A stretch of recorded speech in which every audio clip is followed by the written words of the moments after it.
Shalom saudara-saudara yang terkasih dalam Tuhan Yesus Kristus. Bagaimana kabar saudara hari ini? Semoga dalam segala keadaan saudara tetap merasakan penyertaan Tuhan yang penuh kasih. Pada kesempatan ini kita akan merenungkan bersama satu tema yang sangat relevan bagi kehidupan kita sehari-hari, yaitu mengelola waktu dengan bijak. Seringkali kita terjebak dalam kesibukan sehari-hari, tetapi kita lupa bahwa waktu adalah anugerah dari Tuhan. Setiap menit, setiap jam yang kita lalui adalah kesempatan berharga yang diberikannya. Bagaimana kita mengelola waktu dengan bijak agar hidup kita lebih bermakna? Inilah tema renungan kita hari ini. Mari saudara-saudara, kita persiapkan hati dan pikiran kita untuk merenungkan firman Tuhan yang akan memberi kita kekuatan dan hikmat untuk menjalani hari-hari kita dengan lebih bijaksana. Mari kita memulai renungan ini dengan doa. Tuhan yang Maha Kasih, kami datang ke hadirat-Mu dengan hati yang penuh syukur. Kami bersyukur atas segala kebaikan dan kasih-Mu yang terus menyertai kami hingga saat ini. Dalam setiap langkah yang kami lalui, kami melihat kebaikan-Mu. Namun seringkali kami melupakan anugerah waktu yang Kau berikan dan menggunakannya untuk hal-hal yang kurang berharga.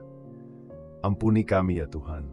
Saat ini kami memohon bimbingan-Mu. Bukalah hati dan pikiran kami agar firman-Mu yang kami renungkan hari ini dapat meresap dalam hidup kami. Kiranya kami tidak hanya menjadi pendengar firman, tetapi juga pelaku firman dalam kehidupan sehari-hari kami. Dalam nama Tuhan Yesus Kristus, kami berdoa. Amin. Saudara yang terkasih, mari kita renungkan ayat dari Efesus 5 ayat 16 yang berbunyi, "Dan pergunakanlah waktu yang ada, karena hari-hari ini adalah jahat." Ayat ini memberi kita peringatan penting bahwa waktu yang kita miliki di dunia ini tidaklah kekal. Hari-hari ini penuh dengan tantangan, godaan, dan kesulitan. Dan karena itu, kita harus bijaksana dalam menggunakan waktu kita. Sungguh, seringkali kita merasa bahwa waktu seolah-olah berjalan begitu cepat. Satu hari berlalu, dan rasanya tidak banyak yang kita capai. Tapi mari kita ingat bahwa setiap detik yang kita habiskan adalah bagian dari tanggung jawab yang diberikan Tuhan kepada kita. Apakah kita sudah menggunakan waktu kita dengan bijaksana? Mari kita lihat lebih dalam makna ayat ini. Ketika Paulus berbicara tentang hari-hari ini adalah jahat, dia sedang menggambarkan kenyataan dunia yang penuh dengan kejahatan, dosa, dan godaan.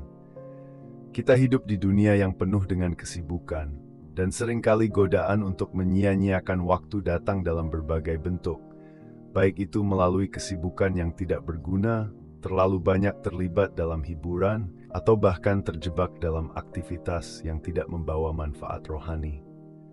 Namun, Tuhan memanggil kita untuk bijaksana dalam menggunakan waktu kita. Dalam Efesus 5 ayat 16 mengajarkan bahwa waktu adalah salah satu sumber daya terpenting yang kita miliki. Kita tidak dapat membeli waktu, kita tidak dapat memutar ulang waktu, dan setiap hari yang berlalu tidak akan pernah kembali lagi. Oleh karena itu, penting bagi kita untuk menggunakannya dengan cara yang memuliakan Tuhan. Misalnya, dalam keseharian kita, apakah kita sudah meluangkan waktu untuk berdoa? Apakah kita sudah menyisihkan waktu untuk berkomunikasi dengan Tuhan dan merenungkan firman-Nya? Atau apakah kita justru terjebak dalam rutinitas yang membuat kita jauh dari Tuhan?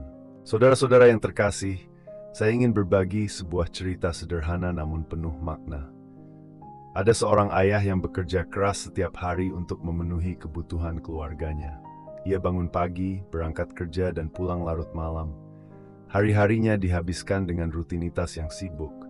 Namun, di tengah semua kesibukan itu, ia merasa ada yang kurang. Suatu malam, ia duduk dan merenung. Ia menyadari bahwa meskipun ia bekerja keras untuk keluarganya, ia tidak pernah benar-benar hadir untuk mereka. Ia selalu sibuk, dan waktu untuk Tuhan juga hampir tidak ada. Akhirnya, ia memutuskan untuk mengubah cara ia mengelola waktunya. Ia mulai meluangkan waktu untuk berdoa setiap pagi sebelum berangkat kerja. Ia juga mulai mengatur waktunya untuk berkumpul dengan keluarga, mendengarkan anak-anaknya, dan bersyukur atas setiap momen yang mereka lalui bersama. Hasilnya, kehidupannya berubah. Bukan hanya pekerja yang lebih produktif, tetapi ia juga merasakan damai sejahtera yang sebelumnya tidak pernah ia rasakan. Berikut adalah 3 cara yang dapat saudara terapkan dalam kehidupan sehari-hari untuk mengelola waktu dengan bijak. Pertama, buat jadwal harian yang terencana. Tuliskan apa saja yang akan saudara lakukan dalam sehari dan sisihkan waktu khusus untuk berdoa serta membaca firman Tuhan. Dengan memiliki waktu yang terstruktur, kita bisa menghindari membuang-buang waktu pada hal-hal yang tidak berguna. Kedua, prioritaskan hal-hal yang penting. Apakah pekerjaan, keluarga, atau pelayanan menjadi prioritas utama saudara? Ketahuilah apa yang paling penting dan fokuslah pada hal itu. Ketika saudara tahu apa yang penting, saudara tidak akan membuang waktu untuk hal-hal yang tidak berharga. Ketiga, jaga keseimbangan antara kerja dan istirahat. Tuhan memberikan kita hari untuk bekerja, tetapi Dia juga memberikan kita waktu untuk beristirahat. Jangan sampai kita kelelahan karena terlalu banyak bekerja tanpa beristirahat. Tuhan sendiri mengambil waktu untuk beristirahat setelah penciptaan. Mari kita teladani contohnya. Mari kita menutup renungan ini dengan doa. Tuhan Yesus, kami mengucap syukur atas firman-Mu yang telah kami renungkan hari ini. Engkau mengingatkan kami betapa berharganya waktu yang Engkau berikan. Kami mohon bimbingan-Mu agar kami dapat mengatur waktu dengan bijaksana, tidak hanya untuk bekerja dan memenuhi kebutuhan duniawi, tetapi juga untuk mendekatkan diri kepadamu. Berikanlah kami kekuatan untuk menghadapi setiap tantangan hidup ini, dan kiranya kami dapat menjadi pelaku firman-Mu dalam kehidupan sehari-hari. Dalam nama Tuhan Yesus Kristus kami berdoa. Amin. Saudara yang terkasih, mari kita ingat kembali poin-poin penting dari renungan hari ini. Pertama, waktu adalah anugerah dari Tuhan yang harus kita gunakan dengan bijaksana. Kedua, kita hidup di dunia yang penuh tantangan, tetapi kita dipanggil untuk memprioritaskan Tuhan dalam setiap aspek kehidupan kita. Dan ketiga, dengan mengelola waktu dengan bijak, kita bisa lebih dekat dengan Tuhan, lebih produktif dalam pekerjaan kita, dan lebih bermakna dalam hubungan kita dengan sesama.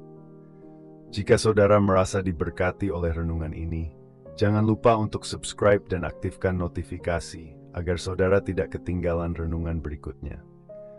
Bagikan juga renungan ini kepada keluarga, saudara, atau teman, agar mereka juga bisa diberkati dan bersama-sama kita bisa mengelola waktu dengan bijaksana sesuai dengan kehendak Tuhan. Semoga kita semua terus dikuatkan oleh firman Tuhan. Sampai berjumpa kembali dalam renungan selanjutnya. Tuhan Yesus memberkati.